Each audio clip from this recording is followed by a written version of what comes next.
Certificate ఇచ్చారు అసలు యాక్చువల్గా. అవును సురేఖ అప్పుడు సమంత సారీ చెప్పడం ఏంటి అసలు? ఎవరికి చెప్పాలి అసలు సారీ చెప్పాలి? నాగార్జునకి చైతన్యకి.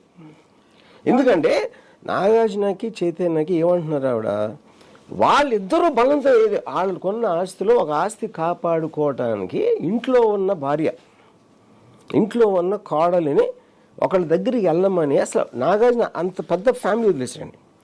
ఏ ఫ్యామిలీలో అనగలుగుతారు మీరు అలా? ఏ ఫ్యామిలీ, ఒక మిడిల్ క్లాస్ లో క్లాస్ ఫ్యామిలీలో కూడా అలాంటి ఎలిగేషన్ ఎవరైనా చేయగలుగుతారా అసలు? ఇప్పుడేంటి మీడియాలో కూడా ఎంతసేపు సమంతకు సారీ వాళ్ళకి సారీ అంటున్నారు, కానీ ఇది అసలు హైలైట్ అవ్వట్లేదు. నాకు విపరీతంగా నాకు అంటే ఇన్స్పైట్ ఆఫ్ నాకు సురేఖ గారు కానీ మురళి ఇందాక చెప్పాను కదా, నాకు తెలుసు అని. మీరు వర్క్ చేశారు? నేను వర్క్ చేశాను, I know them as people. ఆవిడ కూడా చాలా కింద నుంచి పైకి వచ్చారు, ఇన్నిసార్లు ఎమ్మెల్యే అయ్యి ఇప్పుడు మినిస్టర్ చేస్తున్నారంటే దట్స్ ఎ గ్రేట్ జర్నీ. అలాంటి మనిషి అనటం అనేది ఇంకా నేను చాలా ఒక్కసారి ఎగ్జామిన్ చేద్దాం. ఎందుకు వచ్చి ఉంటుంది అంతటి మాట అంటారు? ఒకటి ఫ్లోలో ఎమోషన్లో వచ్చేసిన మాటగా చూస్తారా? బికాజ్ ఇది ఏదో గాల్లో పొలిటికల్ అలిగేషన్స్ ఇన్ కాంటెక్స్లో అవన్నీ చెప్పడం వేరు. ఇది ఒక specific thing about a specific family and a specific event, like somebody is very personal thing like a divorce. So మరి ఎందుకు వచ్చింది ఎంత పెద్ద మాట? అంటే అది ఆవిడ నమ్మి చెప్పారా? నా పర్సనల్ ఒపీనియన్. ఇప్పుడు నమ్మటం నమ్మకపోవడం, మీరు నమ్మినా కూడా అలాంటిది ఇందాక చెప్పాను కదా, ఆ పొజిషన్లో చెప్పలేరు కదా. మీరు ఇంటర్నల్గా నమ్ముతుంది, బయట ఎలా చెప్తారు మీరు? ఎందుకంటే ఎవిడెన్సెస్ ఉండాలి. ఏదైనా ఒక అలిగేషన్ చేసినప్పుడు ఏదో ఒక కాంక్రీట్ ఎవిడెన్స్ చేతిలో పెట్టుకుని చెప్పాలి. లేదంటే ఇలా అంటున్నారని మీరు అన్నట్టు ఇండికేటివ్ గా ఏదో అది కూడా మీరు అది గాసిప్ అంటారండి. ఫస్ట్ గాసిప్ ని మీరు క్రిమినల్ కేసా ఒకవేళ నిజంగా జరిగింది అనుకోండి, ఎవరు పెట్టాలి కేసు? అది సమంత గారు పెట్టాలి. విక్టిమ్ ఆవిడ కాబట్టి ఆవిడే మాట్లాడకుండా బయట వాళ్ళు మాట్లాడితే అది దానికి ఎవిడెన్స్ కి మీనింగ్ ఏంటి అసలు? ఇందుకు జరిగింది నా విడాకులు అని ఎవరు చెప్పగలుగుతారు? నాగార్జున, చైతన్య, సమంత, వీళ్ళు ముగ్గురు తప్పిస్తే వేరే ఎలా చెప్పగలుగుతారు? లేకపోతే వాళ్ళని మేమే చెప్పామని చెప్పాలి. అవును, కరెక్ట్. Second great. బట్ ఇప్పుడు ఎందుకు అన్నారు అంటే, నా పర్సనల్ పాయింట్ ఆఫ్ వ్యూలో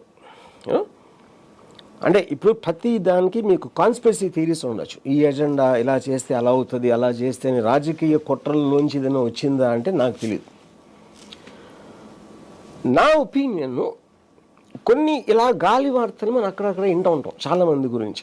అవును, అది మనం ఇంటర్నల్గా మాట్లాడుకుని ఒక పర్టికులర్ టైంలో మనలో నిజమైపోతాయి. మనలో నిజమైపోయినప్పుడు ఒక గబుక్కుని ఎక్కడ మాట్లాడుతున్నో తెలియక అదే బయటకు వచ్చేస్తుంది. ఒక కోపంలోనో ఒక ఆవేశంలోనో అది మనం ఆలోచించకుండా అనేస్తాం. అలా అయి ఉంటుందని నా అభిప్రాయం. జస్ట్ ఒక షీ కుడ్ కంట్రోల్ హర్సెల్ఫ్. తను ప్రైవేట్గానో ఎవరో చెప్పింది నమ్మి అది గబుక్కుని బయటకు అనేసారు. కానీ అక్కడ ఒక ప్రాబ్లం ఏంటంటే, ఒకవేళ అలా గబుక్కుని అనుంటే ఆవిడ అన్న మరుక్షణం తెలిసి ఉండాలి. లేకపోతే ఆ మీటింగ్ ఆ పబ్లిక్లో మీడియాలో మాట్లాడిన తర్వాత కూడా వాడికి తెలిసి ఉండాలి.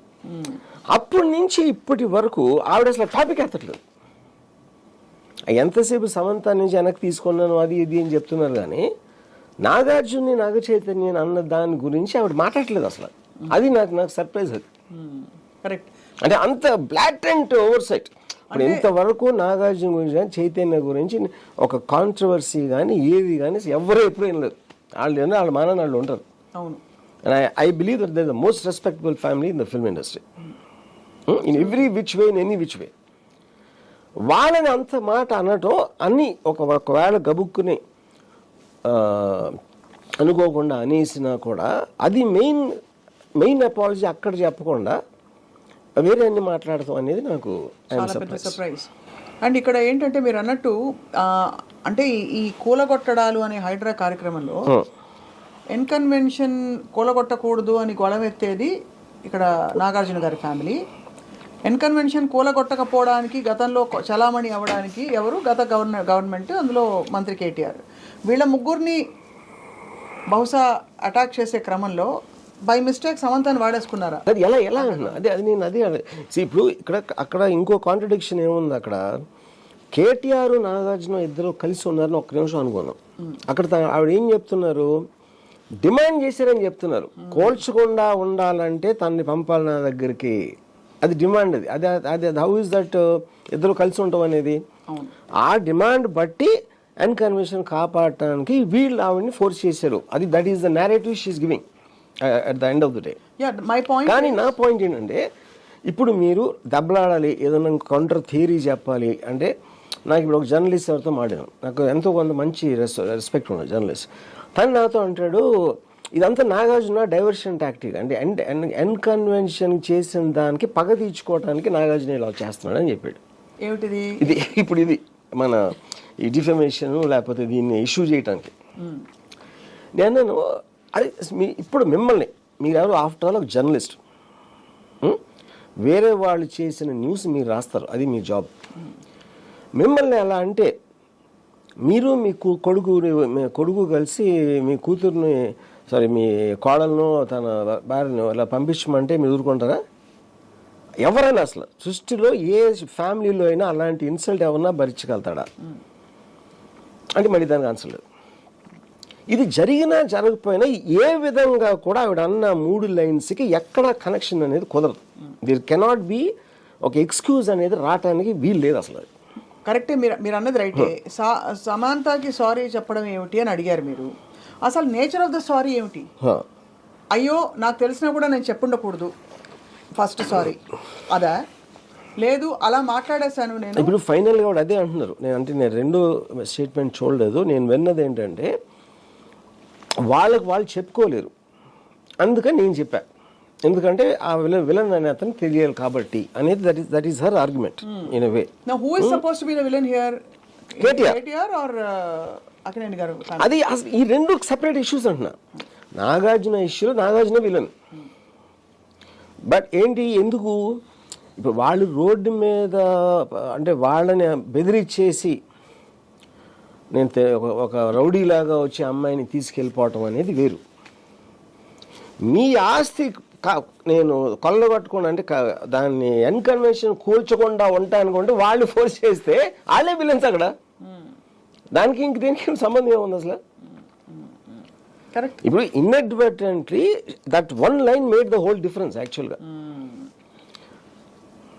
యూనో ఇప్పుడు జస్ట్ అక్కడ ఆపేశారు అనుకోండి, ఏది విడాకుల ఇష్యూ లేకుండా సమంతాన్ని పంపమని అడిగాడు కేటీఆర్, ఎన్కన్వెన్షన్ కోల్చుకుందాం అది ఒక్కటే అనుకోండి, అది ఎలిగేషన్ అవుతుంది, అది హియర్సే. దాని మీద ఏమొస్తుంది, అది కేటీఆర్ ప్రాబ్లం అవుతుంది. అప్పుడు దాంట్లో వాళ్ళు ఫోర్స్ చేశారు అనేది కంప్లీట్లీ నేరేటివ్ డిఫరెన్స్ కదా. అది దానికి విడాకులైందని. అదే కదా, అది that is the irony of that entire thing. అది నాకు షాక్. కానీ ఇక్కడ చాలా లాజికల్గా ఆలోచించి, సపోజ్ ఎవరో దారిన పోయే వాళ్ళ దగ్గర చెప్పారు ఇలా గాసిప్ వచ్చింది, వీళ్ళు ఇలా ఫలానా ఫోన్ చేసి ఫోర్స్ చేసి ఇలా చేయకపోతే నేను కూల్ చేస్తా అని అన్నా అనుకోండి. ఇవాళ రోజున టెక్నాలజీ ఏరాలో ఒక చాలా పెద్ద కుటుంబంతో మాట్లాడుతున్నప్పుడు, this is instigated by former minister himself, this whole quid pro quo. ఎవరైనా చేస్తారా? మెడకాయ మీద తలకాయ ఉండి ఒక రికార్డింగ్ పెట్టి బయట పెడితే ఎంత రచ్చరచ్చ అయిపోతుంది. బట్ అది ఇప్పుడు లాజికల్గా దీనికి ఎక్కడా కూడా there is no possibility. Then how could a minister? And you see, because we are living in a world where we are living on conspiracy theories. Conspiracy theory by definition can never be proved. Prove చేస్తే conspiracy theory అవ్వదు కదా.